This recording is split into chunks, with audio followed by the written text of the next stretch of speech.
We are here today with Professor Cris, Department of Anthropology, University of Auckland.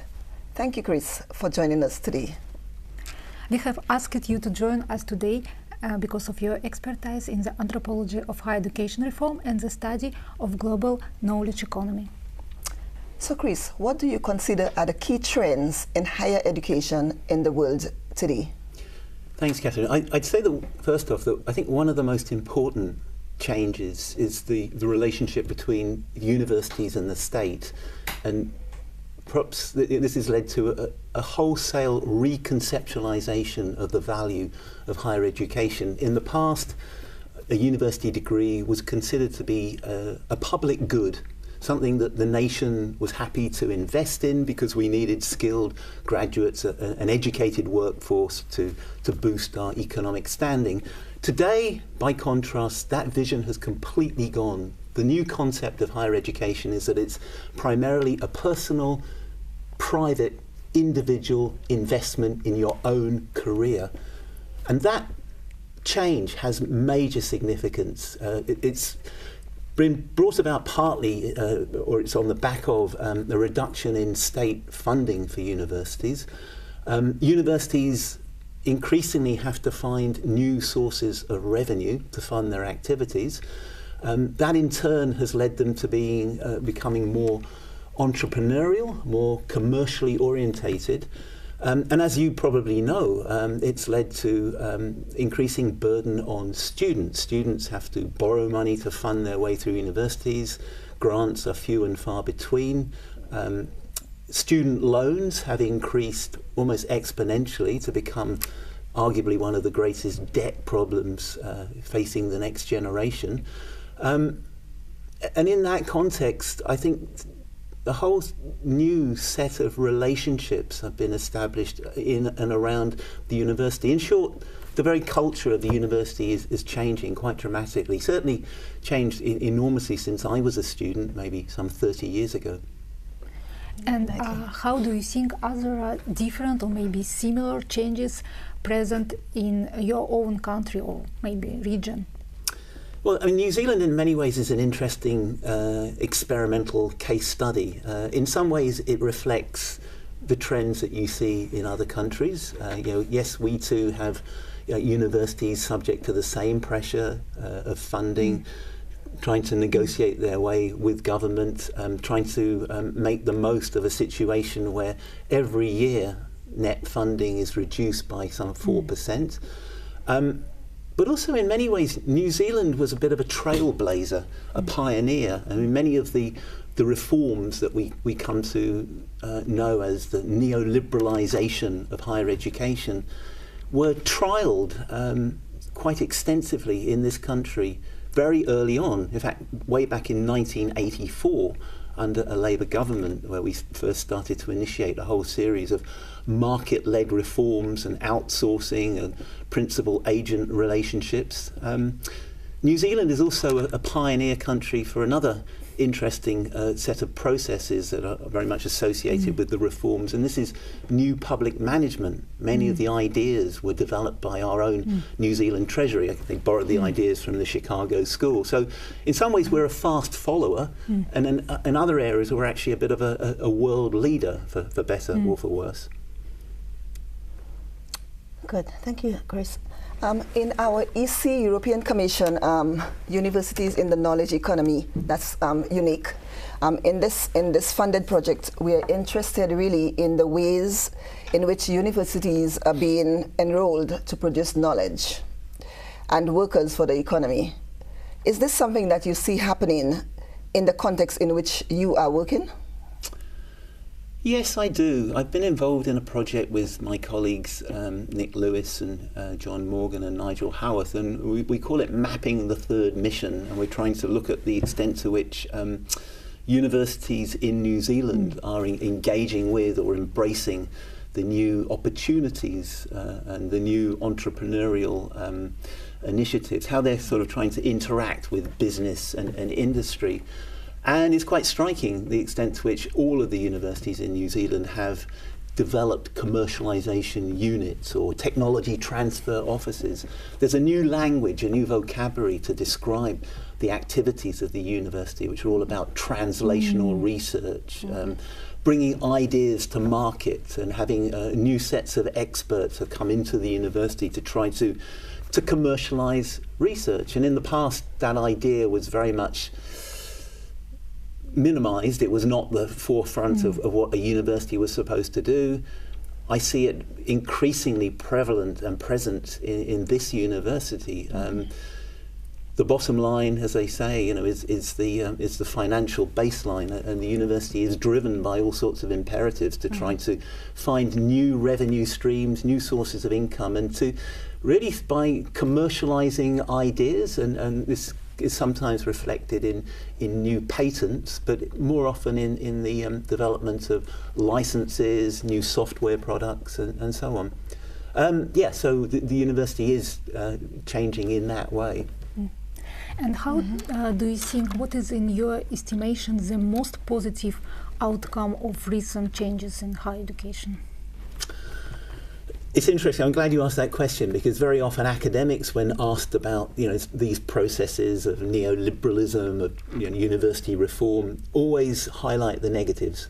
The fact that it's led to the commercialization of the university, somehow as if it was an adulteration of the rather purist model, the Plato, Aristotle model of the university of being sort of set apart from society, a space where you're free to experiment with ideas, to be the critic and conscience of society.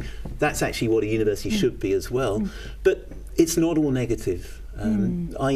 Academics and university staff do have some agency in this. And if you ask me to list, what are the positives that have come out of the last 30 years of this process, and it is probably 30 years that we've been seeing this steady shift towards a new conceptualization of the university and university degrees. I think one thing is it's really opened up the university to more international trends and currents. If you look at Auckland University, for example, I think some 60% of all the academic staff are from overseas or from elsewhere. So there's a massive internationalization of the academic labour market. Likewise, there's increasing flows of transnational flows of students. I think that's had a net positive effect. It's made the university much more multicultural, cosmopolitan and diverse. I think the other key trend is that the university traditionally in the Humboldtian model was actually quite fixed and static. There would be a pyramid. At the top was a kind of an old baron, the professor that had been there for years, and there was only one professorial post, and in order to get that you almost had to wait for somebody to die or retire. Now the model is different. We have many professors. The career paths have opened up. I think that's really important for women and for gender.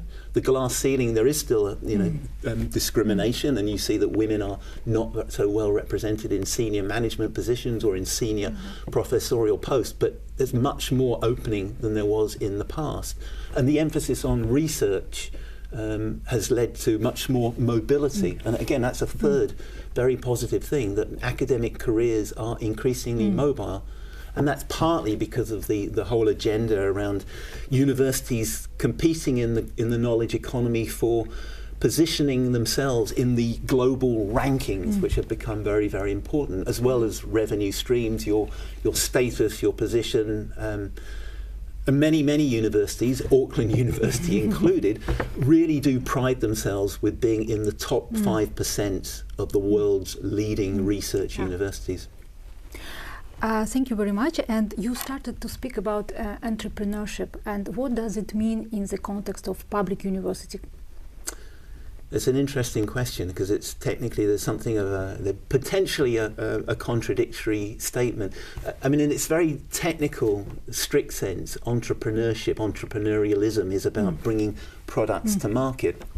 But I think the way that we tend to use that word in academia is in a much more kind of sociological sense, sort of the sense of implied by Joseph Schumpeter, which is it's more about a disposition where you are more attuned to the idea of profiting from your activities. In a strictest sense, an entrepreneur is somebody who risks their own personal capital in pursuit of financial profits and returns. Well, I'm an academic, what capital am I risking if I go in for some sort of entrepreneurial activity? Even if I invented something, yes, I might, earn some money from it, but that isn't the motivation, and I'm not really risking my own personal capital. I don't have to mortgage my house. So the concept of entrepreneurship and entrepreneurialism is slightly different, but I think where it does have significance and where it really does have meaning is the extent to which the universities are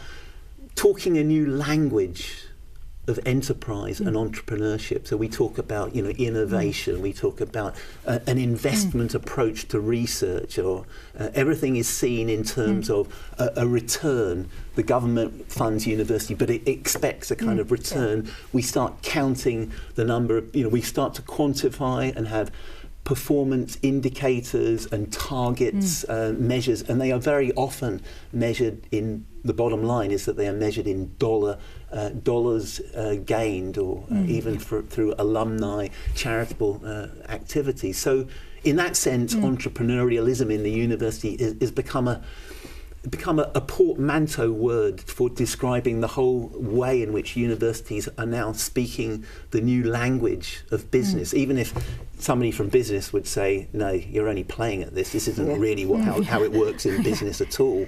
But we like to perform the university in a way that sort of, according to some people, emulates the business world, although I'm sure if most of the universities really were businesses, subject to that, the market, then many of them would go belly up and have to be bailed out or rescued or closed down.